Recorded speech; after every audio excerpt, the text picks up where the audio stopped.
Who's winning the PR battle here? And has the Justice Department done enough to explain their actions? Let's meet tonight's party panel. Oh, it's a good one for a Thursday night. We've got attorney and Republican strategist Alexandra Wilkes. We've got Democrat strategist and former Biden campaign surrogate. He is my bridge to the future. It's Kevin Walling. And comedian and host of the Part of the Problem podcast. I believe he might have a thing or two to say about this. Dave Smith, yes. So, Alexandra, I will start with you. There are a lot of legal questions here. Merrick Garland oftentimes seems surprised that he is, in fact, the Attorney General, and he acts as though he has to get permission from someone to say anything when really it's up to him. Why so much stonewalling and silence? It was a very short briefing, and he took no questions. Look, I think that this public display has shown complete weakness on the part of the DOJ in this matter, and it has really led to a lot of confusion out there. It leads me to believe that really this is an example of Washington bubble thinking, where they don't understand just how much significance something like this would hold to a lot of Americans out there and how jarring this would be. Because there was just no plan to keep this tight and controlled and measured. As a law enforcement agency, you want to take the temperature down on something, not ratchet it up. And when there's no information being provided, when everyone is just watching the same live footage of a dark Mar-a-Lago being, surrounded by guys with machine guns, people are going to have questions. And of course, on the legal matters, we're not going to know anything until we see the warrant and the underlying affidavit. Mm-hmm. But until then, they should have made more of an effort to carefully release this information, leading me to believe that Merrick Garland may not have known exactly what was going on. How could that be? He's the Attorney General. This is a former president. This isn't Roger Stone, Kevin.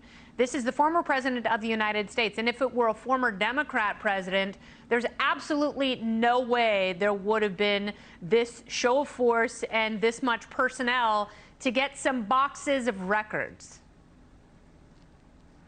Well, Kennedy, listen, the Attorney General said pretty publicly today in response to what we saw on Monday from Mar-a-Lago, reinforcing the independence of the judiciary, laying out the fact that he was the sign-off as the Attorney General for this search of Mar-a-Lago. It was not, the Gestapo moving in. It was a number of agents moving in at 10 a.m. in plain clothes, searching the compound and being directed to where this information was. And, you have said this week, and I have said that let's release the warrant. Let's get that information out there. That's what he said today that he intended to do. And absolutely. The list I want to see all the everything, underlying documentation, but it starts with the warrant, certainly, which hopefully we'll see tomorrow.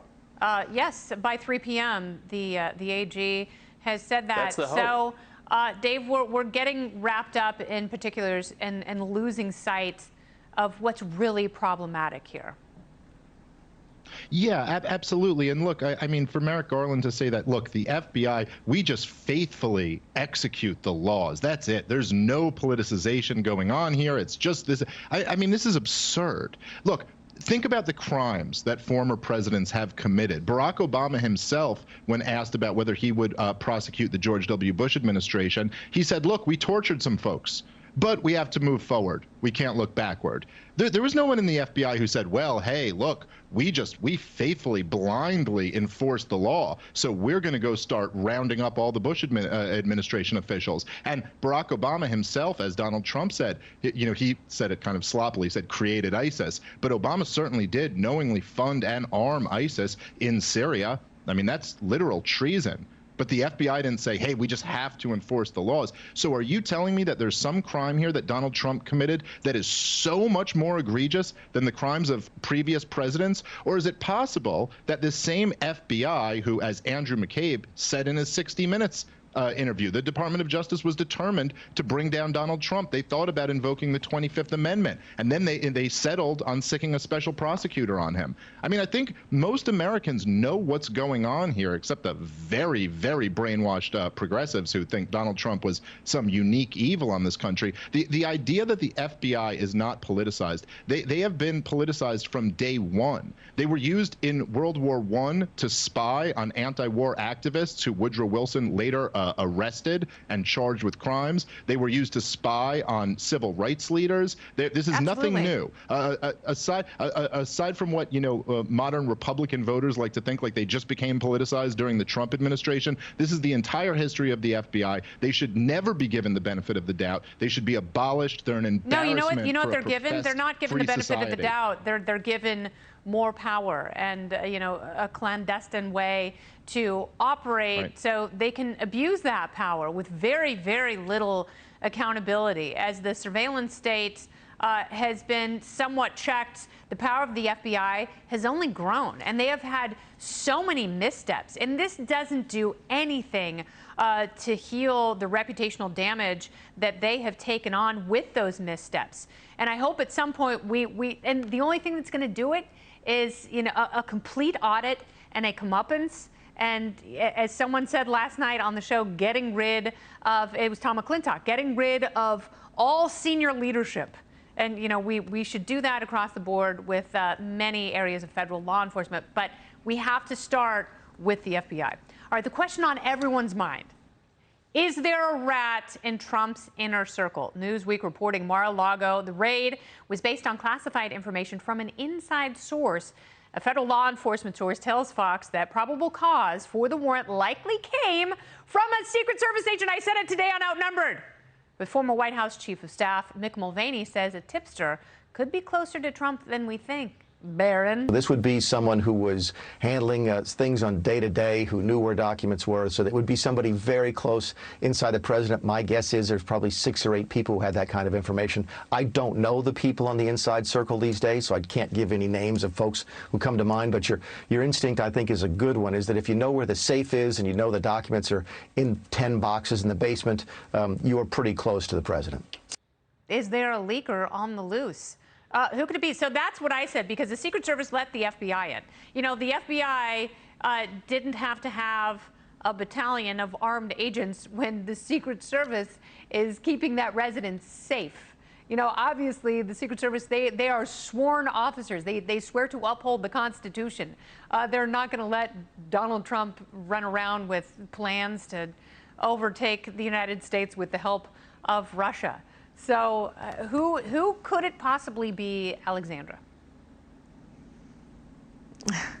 I mean, it's this type of speculation that I think is creating the confusion out there that's so angering to so many Americans, particularly after the litany of scandals that we have seen not really play out or fizzle out, thinking about like the Russia investigation, for example. I think that there's a real feeling on the part of a lot of Americans that the former president is just kind of constantly under attack, that he is constantly under siege from people, whether it was people who, worked in the bureaucratic,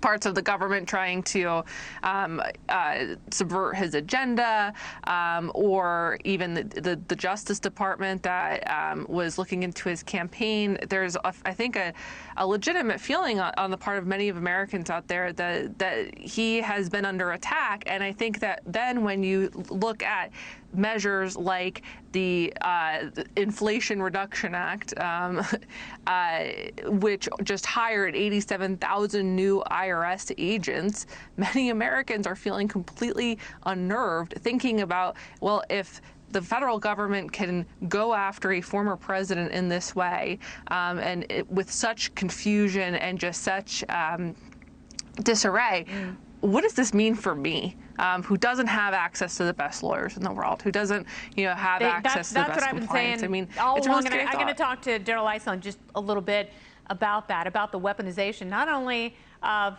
the Department of Justice and the FBI, but the IRS.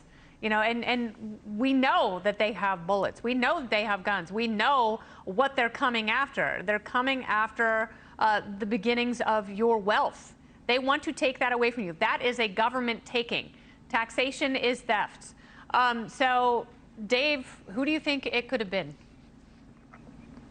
Well, I mean, I don't know. Look, there's basically two groups, right? There's Trump loyalists and there's the Secret Service. So I tend to agree with you. It seems more likely to be the Secret Service, but it's not impossible that it could have been a Trump loyalist. But I would say that, look, I think it's a little bit backward to say, well, look, if they could do this to Trump, then they could do this to anybody. I think really the truth is that if they can do it to anybody, then eventually they can even do it to the former president of the United States. And the truth is that the IRS and the FBI and all types of, police departments throughout this country, they do this to regular people all the time. We have tens of thousands of SWAT raids every year in this country. It's for those people who have been through that, they have lived through totalitarianism, and no one really cares except for, libertarians. Yeah. I don't know, maybe a few good leftists, Reason, but and no one really Cato cares until it's a high-profile one. Yeah, absolutely right. They will occasionally publish stories about people who have been victims of civil asset forfeiture. And I said that last night. That's essentially what this is looking like. But also,